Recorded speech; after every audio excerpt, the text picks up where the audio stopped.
classification of protein on the basis of their composition. Okay, composition के basis पे हम यहाँ पर प्रोटीन की क्लासिफिकेशन कर रहे हैं. तो फर्स्ट प्रोटीन जो आती है that is a simple protein. ये सिंपल प्रोटीन्स है, ठीक है. तो यहाँ जो सिंपल प्रोटीन्स होती हैं they have only alpha amino acids. इसमें अल्फा अमाइनो एसिड्स ही होगा, मीन्स जिसमें कि अल्फा कार्बन्स होगी. अल्फा कार्बन कौन सी होती हैं? जिसमें कि दोनों फंक्शनल ग्रुप अटैच होंगे. जिस कार्बन में दोनों फंक्शनल ग्रुप अटैच होते हैं उसे हम अल्फा कार्बन बोलते हैं. तो इसके जो एग्जाम्पल्स आते हैं that is albumins of egg, serum and milk protein जो है, ग्लोबुलिन्स जो हैं ऑफ ग्लोबुलिन ऑफ एग, ठीक है. तो ये सारे इसके एग्जाम्पल्स आते हैं सिंपल प्रोटीन के. Second one is the conjugated proteins. Conjugated proteins are composed of a protein molecule. अब यहाँ पर क्या हो जाएंगे? Molecule join to non protein group, ठीक है. नॉन प्रोटीन ग्रुप भी हो जाएगा, means protein plus non protein group. Non protein part होगा मीन्स यहाँ पे प्रोस्थेटिक पार्ट आ जाएगा, कोई भी प्रोस्थेटिक पार्ट. मीन्स अब यहाँ पर अगर हम बात करें न्यूक्लियोप्रोटीन की, तो न्यूक्लियोप्रोटीन में क्या होगा?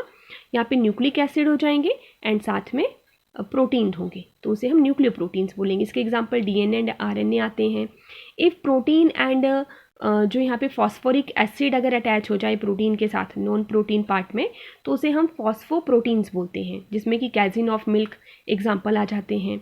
फिर ग्लोबिन प्रोटीन्स में हमारे जो क्रोमोप्रोटीन्स हैं, ठीक है, क्रोमोप्रोटीन्स जो होते हैं नेक्स्ट वन, तो उसमें ग्लोबिन प्रोटीन एंड आयरन वहाँ पे अटैच हो जाता है, तो उसे हम क्रोमोप्रोटीन्स बोलते हैं. तो यहाँ पर जो प्रोस्थेटिक ग्रुप है वो डिफरेंट हो सकता है और उसी के बेस पर यहाँ पर हम डिफरेंट नेम दे देंगे, ठीक है. तो यहाँ पर आप देख रहे हो और भी बहुत सारे प्रोटीन्स हैं. लाइपोप्रोटीन्स हैं.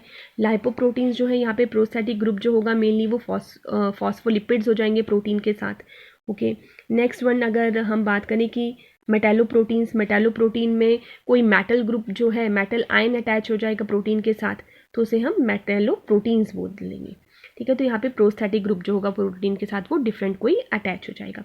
थर्ड टाइप आते हैं हमारे डिराइव्ड प्रोटीन्स, ठीक है. डिराइव्ड प्रोटीन जो होते हैं मीन्स यहाँ पर जो हमारी प्रोटीन्स होती हैं उनमें ब्रेक डाउन हो जाएगा, ठीक है. पार्शियल सा ब्रेक डाउन हो जाता है जो नेचुरल प्रोटीन्स होती हैं, ठीक है. जब डाइजेशन हो रही होती है प्रोटीन की तो वहाँ पर उसमें ब्रेक डाउन आ जाएगी और जिससे कि हम उसे डिराइव्ड प्रोटीन्स बोल देंगे. और इसमें एग्जांपल्स हमारे आ जाते हैं पेप्टॉन्स हैं, प्रोटियोज हैं, ठीक है, जहाँ पर जो पेप्टाइड्स जो हैं, ठीक है, उनकी फॉर्मेशन हो जाती है प्रोटीन के डाइजेशन के टाइम पे, ठीक है.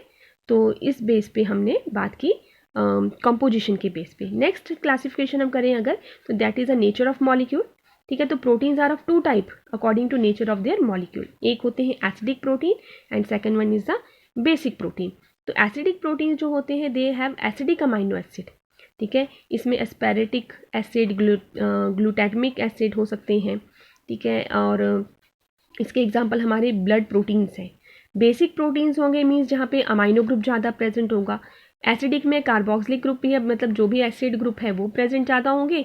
एंड बेस में हमारे पास अमाइनो ग्रुप ज़्यादा प्रेजेंट होंगे, ठीक है, लाइसिन, एर्जिनिन वगैरह, ठीक है. तो इसमें एग्जांपल हमारे हिस्टोन्स आ जाते हैं.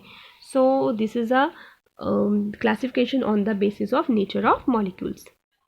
नेक्स्ट क्लासिफिकेशन है student on the basis of shape of molecule. Shape of molecule के बेस पे भी प्रोटीन्स को हम डिफरेंट टू कैटेगरी में डिवाइड कर सकते हैं. First one is the fibrous protein and second one is the globular proteins. तो जो फाइब्रस प्रोटीन्स होंगे अगेन नेम बता रहे हैं आपको कि ये थ्रेड लाइक स्ट्रक्चर होगा इन प्रोटीन्स का, फाइबर्स जैसा स्ट्रक्चर होगा. जो हमने मसल्स में हमने डिस्कस किया था कैलोजन एंड जो हमारी इलास्टिन प्रोटीन्स थी, ठीक है, तो वो फाइबर्स वाले प्रोटीन्स थे, ठीक है. तो जो कि टफ होते हैं और इनसॉल्युबल इन वाटर होते हैं, ठीक है. कॉन्ट्रैक्टाइल भी हैं ये protein. Actin and myosin proteins हमने मसल्स में डिस्कस की हैं. एंड कैरेटीन्स ऑफ द स्केल्स, ठीक है, फेदर्स में, हेयर में. तो इस टाइप के आपको फाइब्रस प्रोटीन दिखने को मिलेंगे जो कि एक थ्रेड लाइक स्ट्रक्चर में होंगे.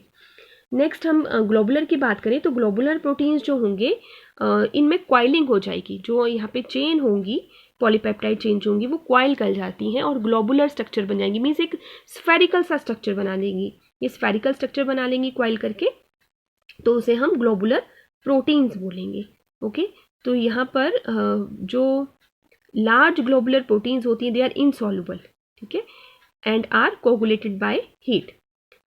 तो यहाँ पर आपको जो ये एग्जाम्पल्स इसके देखने को मिलेंगे, एग एल्ब्यूमिन है, सेरम ग्लोब्यूलिन्स हैं, हेमोग्लोबिन ऑफ द एरिथ्रोसाइट्स हैं, glutens of wheat and rice हैं, और बहुत सारे जो एंजाइम्स हैं और hormones, they are the example of globular proteins.